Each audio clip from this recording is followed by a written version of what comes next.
ලබ්බේ තොවිලේ වගේ තියෙන මේ වගේ මෙන්ස් වොලට් එකක් කොහොමද ඕගනයිස් කරන්නේ? ඉස්සෙල්ලාම මේ වොලට් එකේ වාගේ වොලට් එකේ තියෙන ඔක්කොම මේසේ උඩට හලා ගන්න.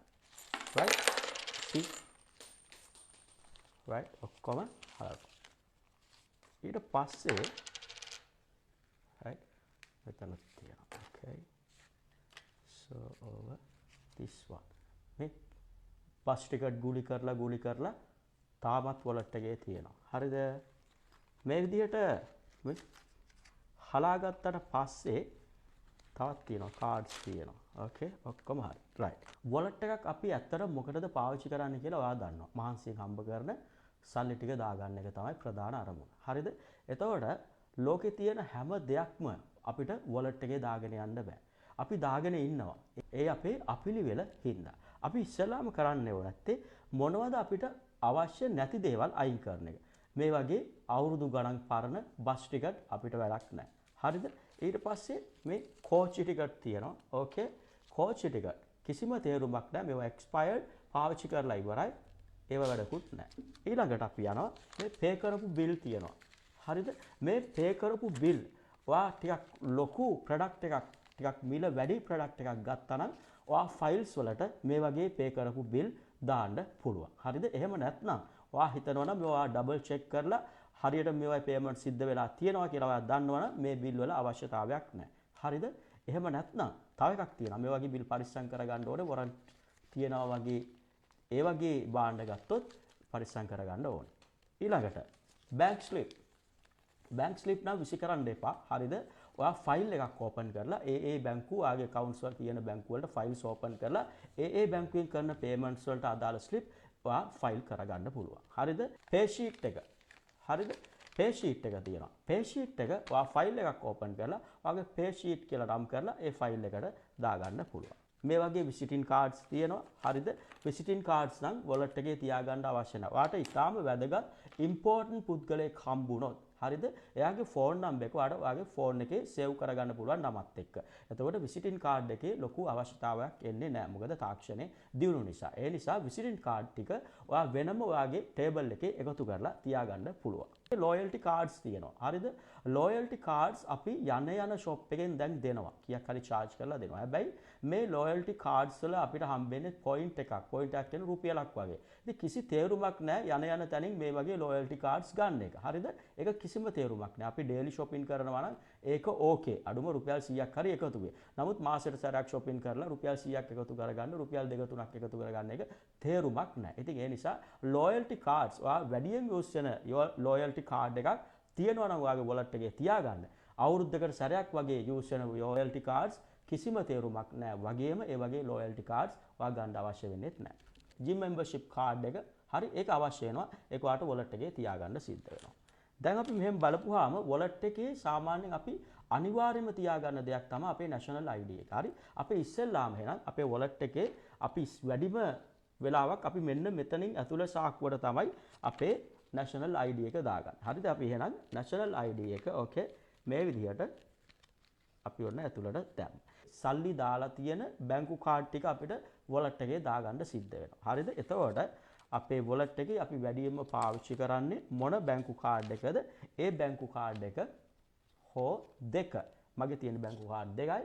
ඒ දෙක මම wallet එකට අර national ID එකට දැම්ම එකට පිටිපස්සෙන් හෝ ඉස්සරහින් මේ විදිහට දාගත්තා. හරිද? wallet වල සමහරු මේ වගේ chain දාගෙන තියෙනවා. ඒවා අයින් කරලා දාන්න.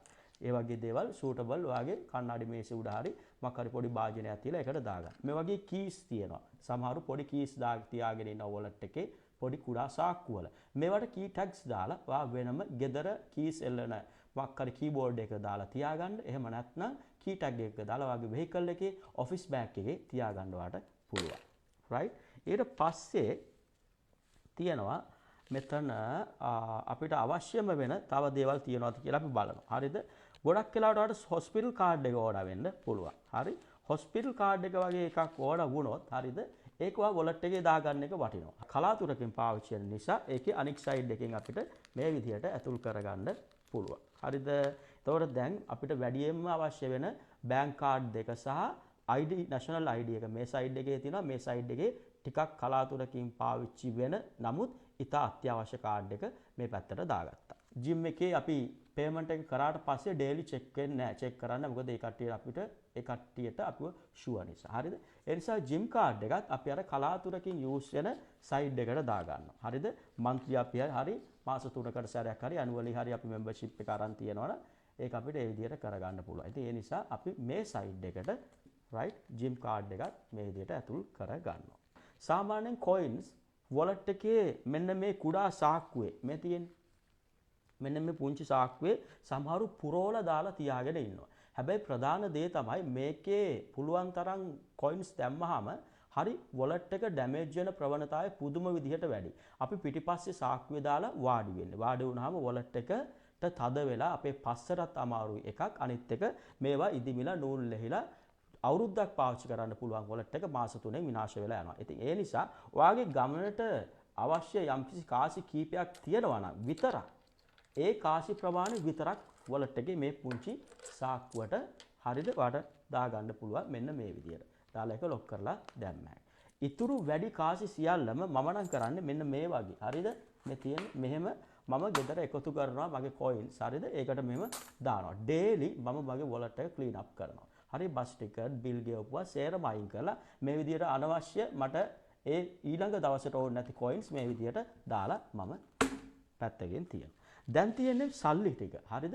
සල්ලි ටිකත් අපි ඕගනයිස් කරලා wallet එකේ දාගත්තොත් අපිට day to day use කරන්න හරිම ලේසි. 10 11 20 11 20 11 50 එහෙම නැතුව ඔයාගේ සල්ලි ටික මේ විදියට ටේබල් එකේ හලලා හිටන් හරිද?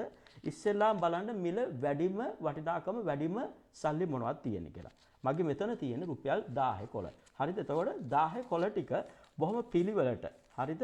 එකම අතට මෙහෙම මෙවන් 10යි right ඊට පස්සේ මේ 10 මෙහෙම තිබ්බා right මේ 10 මෙහෙම තිබ්බා මේ 10 මෙහෙම තිබ්බා. හරි 10 කොළ ඔක්කොම මෙහෙම එක අතකට තියලා හරි සමහරු කරන්නේ මේක wallet එකේ මෙහෙම දිග අතටම දා ගන්නවා. හැබැයි එහෙම දාගන්න එකේ පොඩි අවාසියක් තියෙන්නේ සල්ලි මෙහෙම ඇදිලා අපි ගන්නකොට එහෙම දැවටිලා සල්ලි ඉරෙන්න තියෙන ප්‍රවණතාවය වැඩි. තව පැත්තක් තියෙනවා මේ wallet එකේ මෙන්න මේ සිදුර. මේ බලන්න මෙන්න මේ සිදුර තුලින් සල්ලි damage වෙන්න පුළුවන්. ඉතින් හොඳම ක්‍රමය තමයි මේ විදිහට සල්ලි ටික හරියට adjust කරලා හරියටින් දෙකට නමලා මෙහෙම ඉස්සෙල්ලාම තියාගන්න. ඕකේ.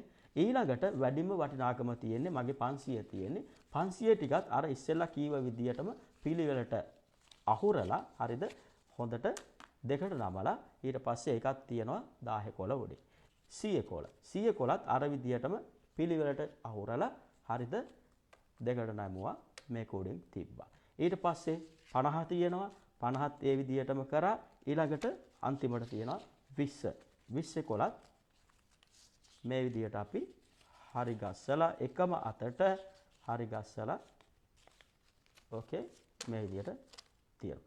දැන් හරි. දැන් සල්ලි ටික ඔක්කොම වටිනාකම අනුව අපි මේ විදියට හරි ගස්සලා තියෙනවා. ඕකේ. වැඩියෙන් පාවිච්චි කරන්න පුළුවන් කැමති access තියෙන side එකට මේ විදියට ඇතුල් කරනවා. දැන් හොඳම ලේසිම ක්‍රමේ දැන් purse එක නමන දිගාරින ගානේ අර සල්ලි කොළ damage වෙන ප්‍රවණතාවය අඩුයි දෙකට නමලා ඇතුළට දැම්මට පස්සේ පළවෙනි එක. දෙවෙනි එක ඔයා යම්කිසි payment එකක් කරන්න ගියාම හරිද? අපි හිතමු 1520යි කියලා ඔයාගේ bill එක ඔයාට හරිම ලේසි 1000ක් ගත්තා 500 ගොඩ ඊළඟට තියෙනවා 500න් එකක් ගත්තා 20 පේලිය උලටම තියෙනවා 20 එකක් දුලා bill close කරන්න පුළුවන්. ඔයා jam කරගෙන ඇතුලේ සල්ලි තියාගෙන ඉන්නවනේ ඔයාට ලබ්බේ තොවිලේ වගේ තමයි ඇත්තටම payment එකක් කරන්න ගියාම විකාරය හැදෙනවා සල්ලි ටික තෝරා ගන්න. තව එකක් බලාගෙන ඉන්න කැෂියට හරි කවුරු හරි කෙනෙකුට ඇත්තටම තේරෙනවා පුදුම අන්ටයිඩි කැරක්ටර් එකක් මෙයාගේ තියෙන කියලා. ඉතින් ඒ නිසා හොඳම ක්‍රමය තමයි මේ විදිහට wallet එකක් clean up කරලා හොඳට organize කරලා තියාගන්න එක. තව දෙයක් තියෙනවා bill වගේ ගෙවපුවා ඊට පස්සේ pay slip ගෙවපුවා ඊළඟට bank slip වගේ දේවල් ණය කොළ මේ වගේ දේවල් හැමදාම wallet එකේ නිතරම තියාගෙන ඉන්න එපා. ඒවයි යම්කිසි negative energy තත්වයක් ඇති වෙන්න පුළුවන්. ඉතින් ඒදා pay කරා bill එක wallet එකෙන් අයින් කරලා දාන්න. ඒ වගේම බොහොම පිරිසුදුවට cleanව වාගේ wallet එක තියාගන්න. හරිද? සාක්කුවේ දාලා අහු මුළු වල ගෙවල් දොරවල් ඇස්සේ ලාච්චු ඇස්සේ අඳුරු තැන් වල තියන්න එපා.